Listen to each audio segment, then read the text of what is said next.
Hi guys! Panibagong araw, panibagong gala na naman tayo. Dahil rest day nga natin ngayong linggo, ay naisipan naming maggala at magpunta sa isang sikat na restaurant dito ni Daniel Padilla. At ito nga ang Spice Grill.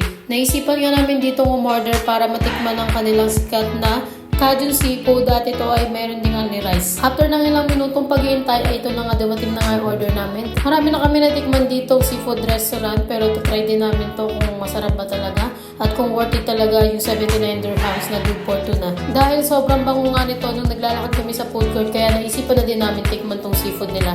So ayun guys, maglalagay muna ako dyan ng gloves tapos kakain na muna ako. Enjoy watching!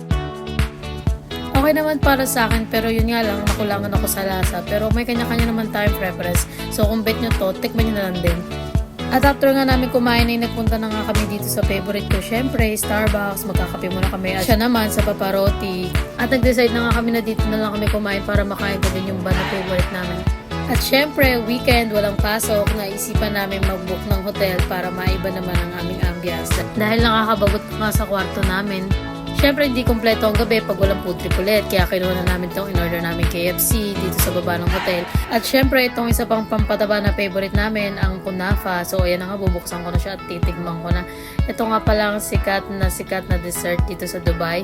Crispy kunafa na may cheese at siyempre yung matamis na ng syrup.